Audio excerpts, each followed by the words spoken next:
Mikel. Hello. After the euphoria of Wednesday night, were you able to celebrate and take it in? Yeah, well, for a short period of time, yeah, it was a great evening. We had a lot of family and a lot of happy faces around the club, so it was a good moment, but immediately you have to switch it up, and now it's Ipswich and the Premier League. What can a win like that do for the confidence and belief of this young team going forward? Yeah, that we can compete in any context against any opposition, and now the next step is consistency. Do it in the Champions League at that level. Now we go to Ipswich against a really tough team and do it again. And you mentioned about resetting. How hard is that for you to do such a short space of time, bottle that confidence, euphoria, belief, but also focus back on the league, and there's lots still to play for? Quite easy. Just review the Madrid game and immediately go to Ipswich and start to do all the preparation and start to watch the games we play against them, and what we learned over the last few months since we played them. How can we hurt them, their qualities, and start to do all the preparation towards the game. How are the injuries looking, Jorginho and Calafiori? Yeah, Georgie is not going to be available yet, still struggling with that incident, and Ricky as well probably is not going to be available. How would you rate Jorginho's chances playing in that semi-final first leg?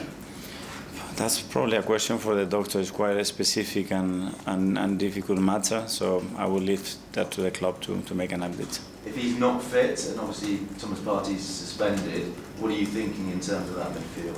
A few options.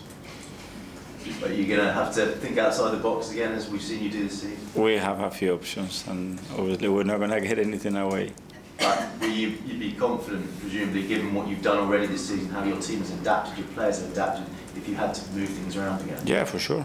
Yeah, but it depends on the players as well, if they are comfortable doing certain things, and how we can maximize our qualities in relation to the game we expect against them. Thank you. Thank you. Five from the Premier League. Hi, Mikel. Hi. Ipswich, it was a tight game, wasn't it, back in December, 1-0 win for Arsenal. Obviously, they have to win to avoid being relegated this weekend. So how different of a game are you expecting based on the one that you played in December, and how different of a game are you expecting based on the game you just played against Real Madrid? Yeah, I understand where they are at the moment, and they're playing at home, and as you said, it's one of the fewest chances that they have, but for us it's a big game. We need to start to win football matches in the Premier League to at least maintain the position that we are in, and to push into the last few games with some hope, and we know how tough it's going to be. They are a really well organized team. I think what Kieran and the staff have done is remarkable, and you see every week how they perform and the amount of issues they give to opposition, so we expect a tough game. Liam Delap has had a really good season. I think it's 12 Premier goals for him. How highly do you rate him as a forward player? You know, I don't like to talk about any individuals of any opposition. As a team, they are very strong individually. They have players that can win you football matches. They've done it against big opponents, so we have to pay a lot of attention. This weekend, the Premier League title could be wrapped up dependent on results in your game and obviously the Liverpool game as well. If that does happen this weekend, how important do the remainder of the Premier League games become for you, especially with the knock-on effect in terms of how your players perform in the Premier League then affects how they may well perform in that Champions League semi-final? I'll make sure that we win the game and that doesn't happen. And finally for me, I just wanted to ask about Declan Rice. Obviously, he's got 7 goals, 9 assists in all competitions this season, so that's the same as the whole of last season.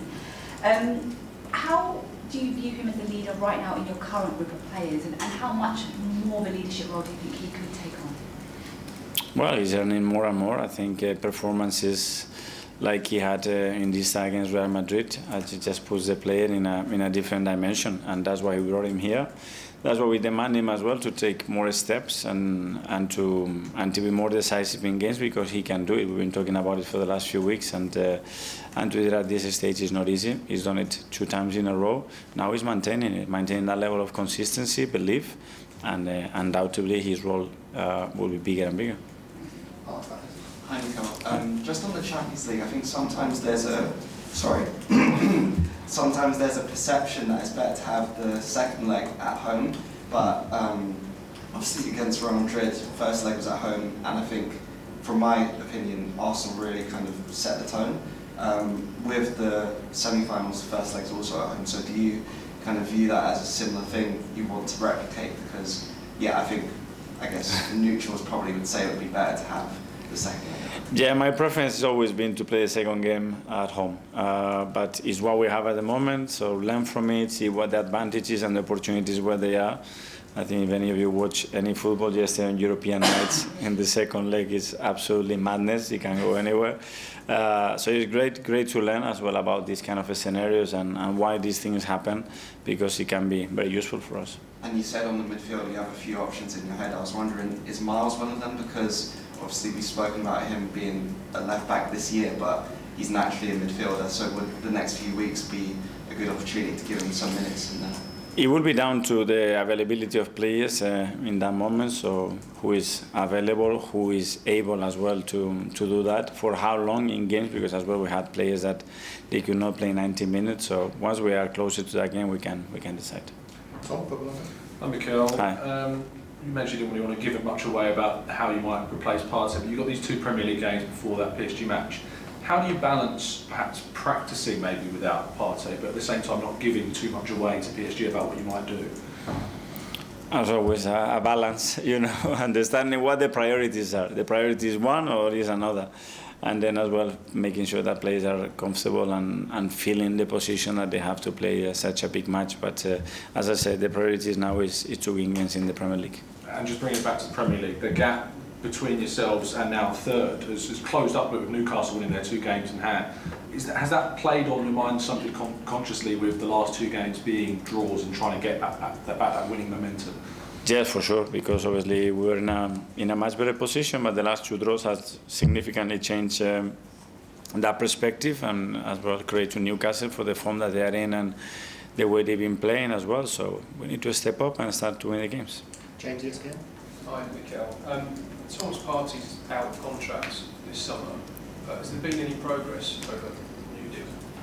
Yeah, there is progress with all the players. I leave that to Andrea and the club to decide and to talk about. So the intention is to keep him? The intention is very clear. I leave that to Andrea and the club to take steps forwards. Just on Ipswich, obviously they're not relegated yet, but it does look like for the second season in a row, all 3 promoted teams who came up are going to go straight back down. Just wondered what you thought that says about the Premier League, if anything. Well, I mean, the level, the difficulty of staying in this league and as well. But I mean, whatever happens, the way those 3 teams have performed and have created a lot of issues to any of the other teams tells you the level and the steps that everybody has to take, because next season will be harder for sure. Part of it, Gary Neville was talking about this, talking about how part of it is these teams want to play out from the back. They want to kind of imitate the sort of Pep Guardiola style, as if Guardiola's sort of impact on the league as a whole has a kind of negative side as well as a positive. I just wonder what you thought about that. Nothing, I haven't reflected on that, so. Okay, Simon, stand up. Mikel, can I just check with Jorginho that it's the rib issue that you had from that game? And with Ricky, are you more hopeful he might be back for that PSG personally? If everything goes well, I think so. Maybe a little bit earlier. So let's see. He's on the pitch already. He's doing quite a lot of stuff, and we just need to make the right steps now to make sure that when he's back, he's in a good place to perform. Can I just ask you about Andrea coming in? Obviously, when we spoke to you before, you were sort of very clear on what you wanted to do this summer. I just wonder, has he coming in sort of changed plans at all? I'm sure he's got ideas about different players. What's his sort of impact been on what you want to do this summer? Has it changed much with Andrea? Right? Yeah, those things already were discussed with him, but yes, I hope that he has many more ideas, planned, surprises, positive ones, and use as well his experience, his creativity, his intuition as well to help us make the right calls. Is that a benefit sometimes, getting a fresh voice and a different outlook on the market from what you maybe had in January? Yeah, I take it as an opportunity. Somebody else comes in with different ideas, different methods, different ways of working, and other priorities as well in the way that they work. And I think this makes us better. Okay, finally, the last section, Phil. Yeah. Hi, Mikel. I know you spoke about Kai recently, but do you think, in terms of him returning, there's an outside chance he'll be available for the semi-finals? Semi-finals? I think that's too close, but if I have to bet on him earlier than expected, I would say yes. The way he works every day is in that gym pushing everybody, I don't think you can hold in much longer. And obviously Arsenal getting through to the semi-finals this week's put the sort of club back on the map. But personally for you, does it feel as though it's sort of elevating your own profile that you're now in the sort of mix as the top managers in Europe? No, I think it was a night. I mean, for the club that it was great, and that's it. And the best ones are still ahead and to come. And we are all have a big ambition and big objectives, and we are in the right direction. But the next step are going to be tough, and we're going to have to be at our best.